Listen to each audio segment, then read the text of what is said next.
Today we come to you with a very special video from a very special location known as Mukesh Mills, which happens to be one of Mumbai's most haunted locations. But today is not going to be a day of any spooky news or spooky videos, but it is incidentally a day of resurrection because we finally have with us the production spec of the Tata Sierra. And the reason why the Sierra brand became what it is you. And the reason why we have this modern rendition of the Tata Sierra is Uhlarik, Martin Uhlarik, with us. Man, that wordplay was difficult to get in. There was no way I would have guessed that. But finally Martin, got over there. Martin, the first question I have to ask you, right, because we're a little bit crunched on time. I believe firmly in the philosophy that work expands to the time allowed for it. Yes. And we've seen concepts of the Sierra going back to 2023. We had the near production version that we saw right now. How difficult was it for you to fight the urge to make changes and just try and get a little bit of a tweak here, a little bit of touch over there, getting right up until the last moment? Yeah, I mean, we framed this car years ago, and then it's, to be honest, an exercise in monotonous repetition, because ultimately it's like we have a concept. I want the concept to go into production. So the discipline required to fight for every millimeter and deliver the show car or the concept was the objective. You know, we captured the spirit of that car. We got that response, you know, in Auto Expo 2023. But ultimately, you know, it's perspiration. So 1% inspiration, 99% perspiration. True. But it was the rest of the team that did that. And the end result is it's an insanely clean design. Like Yes. The kind of lines and gaps and tolerances that we're seeing all over it's basically in luxury car territory, but what I can see that first impression it's making is of a very unique design. But presumably because Sierra as a car was so driven and so popular by virtue of its design way back in 1991. Do you feel like you had more creative liberty with this car above anything else that you've had to play with so far? Well, it was a North Star. I mean, we had to capture the spirit of it. So the DNA, the philosophy, you know, what did the original represent? It was a dream, it was an aspiration, it was an avatar for people, you know, when they saw the car, it represented India in terms of, you know, automotive culture. And because it was an SUV, it had this spirit of adventure. You know, so it had all these things, and it was this icon. And then it became, I think, more of an icon after it left. Yeah. So it's like a cult car. Yeah. Citizen Kane in there. Yes, exactly. So you can name a number of, you know, music, movies that were not, you know, hits in their day, but then they became a hit on VHS or you know, whatever you call it, on TV. So the same thing with this thing. Like, what was it about it? Almost irrational, you know. Like, but I looked at the, you know, the original car. We spoke to the original owners. We asked them, like, what was it about this thing that, you know? So it's more a philosophy. And then you had a couple of, you know, features, you know, the wraparound glass, the B-pillar. So those are like visual signatures that make it a Sierra proportion, but it was really about getting that spirit. Before I let Arun jut in over here, I think the way it can be summarized it was a time of austerity for India in particular. It was pre-liberalization. And this was the first why the hell not moment in an era that otherwise just said, yes, sir. Yes. It was just that. Yeah, that was a differentiation. I think, you know, I had some questions and they go like, what is the future trend? You know, there's a lot of good products out there. There's a lot of good design. And as everybody starts delivering good design, it's no longer a USP. True. So what is the next, what is your differentiator? It's emotion. True. It's got to have personality. It's got to have character. It has to have an identity. And so, you know, like you said, it's a very clean design. It's a very modern design, but it's not cold. It's not anonymous. True. It's got a spirit. It's got a face. It's got a character. It's got a Red Dot Award winning design. It's got a Red Dot Award. Speaking about the design, now we first saw the concept in 23. Right, you've mentioned of this, but we introduced it in 2020. 2020, where we actually tested: is there an appetite for the name? Right, and I remember being at the 2020 Auto Expo. I think the crowd cheered the loudest when the curtains went off the Sierra. I think that was your moment of validation. Yes, and I know if you put the concept on top of the production version, there's very little differentiating it. Yes. And that is something that the viewers need to know, that actually making sure that a production car looks very close to the concept is a task in itself. Oh, yes. And what I really want you to try and explain to the viewers is what we were discussing just before we started the video, the illusion of size, right? Yes. It is, in essence, it is a 4.3 meter SUV, but I can tell you, because I have tried tailing a Sierra that was an EV, a test mule on the highway, and I was like, it looks so wide and tall and large. It looks much larger than the dimensions might suggest. Yes. How have you pulled that off? Well, it's the proportions. You know, it's a very classic, authentic SUV silhouette. Upright nose, flat bonnet, more upright windscreen than our other SUVs, and then a very boxy rear end. But then it's also this, what we call the tumble home and the cant rail. You know, this is very much upright. So when you're sitting inside it, you know, lots of headroom. And the other thing is glass area. You know, there was a trend where SUVs had a really, you know, side view, very thin DLO, makes them look really fast and cool. But at the same time, I actually thought more modern is making the window as tall as possible, not just from an interior point of view, lots of glass panorama, but I think it actually makes it more modern, and then it gives you the illusion of proportion. And even, I think something that is unique for this segment at this size are those 19-inch wheels. That body is pretty much the same as the Harrier, I'm told. That's right. Right? How hard was it to kind of fight for, hey, I want 19-inch wheels in the top Of course. I mean, you know, as designers, you know, it's a cliche, you know, larger wheels and all that. But we had a version, a clay model version earlier in the development, very early, which had smaller wheels and a little bit of a longer wheelbase. Okay. And we called it the sausage dog.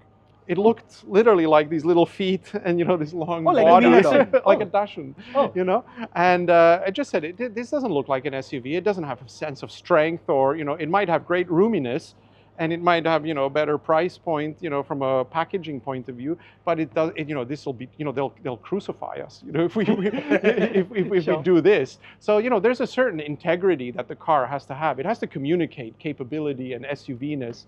And the original had that, so there's almost like a point of no return, you know. The side profile in my books actually tells an interesting story, because I think there were different renditions where some had a connected B and C pillar. Yes. There was one where partly it was floating, the other side was connected between Italy, UK and India. Yes, yes. How did you land up on the final car where you've got this? Well, that I can't even describe. There's one, this magic sketch. You've probably seen it. It's in the presentation. It has a yellow dot. Yeah. That side view, as soon as I saw that out of hundreds of side views, I knew that's it. And that's the one that has this floating spoiler. Because some had a more conventional B pillar. We even had that in the 2020 version. So obviously there's the wrap over glass, the graphic. But this I thought was modern. That it's not just, you know, like a conventional pillar. I thought that by having the spoiler floating, it somehow made it, you know, more unique. You know, it has to be its own thing. It's not a rehash of the original 91 Sierra. Yeah. This is a new Sierra.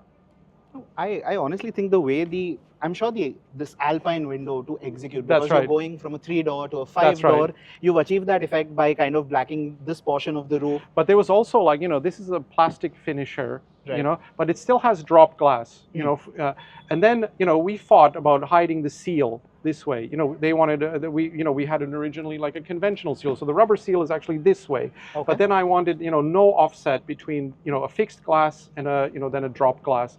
So, you know, there's a lot of like engineering and quality to achieve this sort of flush. You know, this should look like one piece of plane, even though it's a graphic. Martin, the bit that I kind of enjoyed was the way this thing kind of sloops in, this kind of mirrors. That's right. It's like so perfect they have to talk to each other, and I don't know if you saw in the presentation, there's the golden ratio, which was devised in ancient Greece, and it was a coincidence, but one of our designers, you know, took that and stuck this car on the side view, and we were like, oh my God, even this line is in the golden ratio. So it was like just coincidence, but I think, you know, when you're polishing a good design, in the end, you know, whether it's a car or a product or a building or anything, you know, it will have a universality about it. What I love the most, honestly, my favorite profile would have to be, I think if I had to give it in an order, it's side, rear, and then front, especially with the ICE. Yeah. The EV is something that I tilt a bit more towards when it comes to the front end design. Yes. But this bit over here, I don't know if it's a stretch of the imagination, but I'm seeing like an SUV Targa-like effect with this sort of integration right here. But we have to show the ladies and gentlemen the rear, because that was where the size illusion was, in my books, the biggest, because these kind of haunches that you have towards the side, and the fact that there's so much metal here, right? On the lights kind of trash, so we won't be able to best put some B-roll on top of that. But this right here, like, is just, I don't know how to explain it, but it makes it seem so much more imposing from the rear. Yeah, because it has this single piece clamshare, single piece DRL, very minimalistic, but it really emphasizes this like size, space, scale of the vehicle. And also a hidden Yeah, hidden. Wiper right Hidden. there. I didn't want you know, a wiper mounted here. I wanted it hidden, you know, in the spoiler. So everything is sweated out. From the rear, I have just one question. Hmm. How hard was it to say, no, I'm not going to put a spare wheel there? Because that was a bit of an identity for the older one. Was that a thought that kind of ran through We your did head? talk about it. It would definitely make it more authentic SUV connection with the original, but ultimately it was we wanted to keep it within a certain space. But also because it's a conventional tailgate, if you mount the wheel, then you would have to have a side mounted, True. which would then challenge, you know, certain other aspects. I mean, not impossible, but you know, we just decided as a company that this is actually where we should be with this one.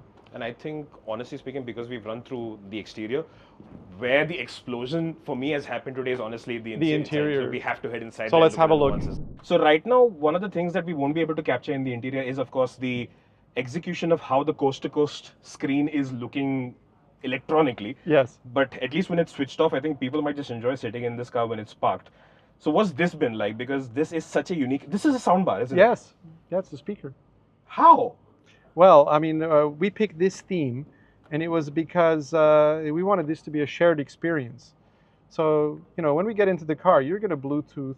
When we drive in the media drive, you're going to Bluetooth your playlist, and we're going to listen to your songs. And I'm going to go like, that's a cool song, or I love that artist, or we're going to make fun of you. And then we're going to have this, like, you know, shared experience. Music is a great unifier. I love going to concerts. And so we decided that actually, why should we be hiding the speakers? We'll make that like in your living room. You know, you have your Bluetooth speaker, you have your TV on the wall.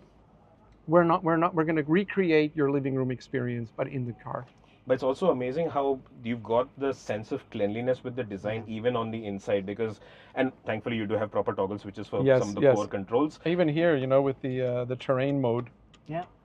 I actually, that's one of my favorite design bits, that you've redone the power window console, you've redone the stalks. Yes. All of those completely new for the first time in a Tata ever. I think it ties very well with the rest of the minimal theme that you've gotten going on. You know, the Nexon used to be 12 o'clock in our portfolio, in the sense, like, you know, you do the Nexon, and then the whole portfolio goes through, you know, we're releasing all of the versions of that generation, and then when you get to the Nexon, you introduce the new design DNA. We did that with the original Nexon. We did that then with the MCE, you know, and then all the facelifts followed the Nexon. It was the first lead, but now we've changed it. The Sierra is the new 12 o'clock in the portfolio. So this car will now be inspiring, and it's not, the other cars are going to look different, but the approach is this is the lead product. And I love the integration of so many of these luxury car elements. Like we've got that metallic finish for the speaker housing right there. We've got this leatherette padding. I think this is going to be something specific to the top end variant. But even the textures that we've seen for some of the lower variants. I don't know if you've seen in the so-called mock design studio, we have a section, and the adventure one is going to have the body color. So if if you have the yellow, and that's the one I love. I love having the body color on the inside. I think it makes it even more SUV. No, I think you've played around with quite a lot of you know, textures and finishes, and in fact this section here, for example, the door pad, very concept car like. It has a floating effect. Even this, you know, like, you know, we thought that this silver finisher has to be fixed. It doesn't rotate, and then, you know, it's in different angles, you know. So everything was engineered from the beginning. So I think that is the overall theme of the interior and the exterior, where this is sort of a ground zero for Tata Motors design on the outside and the inside. Possibly the one question that remains, and I think this is something we can actually take on the outside, is, so now that we've seen the philosophy being entirely new, ground zero for interior and exterior design, do we see this being something specific to the Sierra, or is this now the new design language you can see following through onto other Tata Motors vehicles as well? I mean, you'll see this as a kind of approach to how we design vehicles, but it's unique to the Sierra. I don't want it to be copycat across the thing. So you'll see in a couple of months some facelifts, and then a new car probably within 12 months. And it'll be unique. You know, it'll have its own identity, character, but clearly, you know, the design execution will be to the same level as this. Perfect. Okay. I think... wait. We always end our talks with Martin with a rapid fire, so I have to. Okay, you've got some very interesting colors on the Sierra with very interesting names. Right? This is Andaman Adventure, Munnar Mist. What is your favorite? This one. Andaman Adventure. Yes. Right? Okay. Your favorite exterior design element on the car? The side view. The interior? Interior, the soundbar. Okay. One feature you think is killer on the Sierra, your favorite one? The rear tailgate. Okay. The purity of that. Oh, I love that too. ICE or EV? Your preferred design? For this car, I think I'll go ICE. Okay. Adventure. And final question, I might get some oohs and ahs in the comments. If you had to resurrect the Sumo or the Estate, which one would it be? Of the two? Yeah. Sumo. Ooh, that's interesting. I'd love to see a new Tata Sumo. You're not the first one who's asked that. Awesome. I guess we would have liked to talk a lot more, get to a lot more detail of the interior, but right now what you cannot see is an entire team of communications and PR individuals staring at us and giving us a dead look. Yeah. But we're going to have to run off stage. Barton, thank you so much for your time and looking forward to having a Thank more you so much. Thanks, guys. Brilliant fun as All usual. right, Thank see you. you. See you. Like, share, subscribe.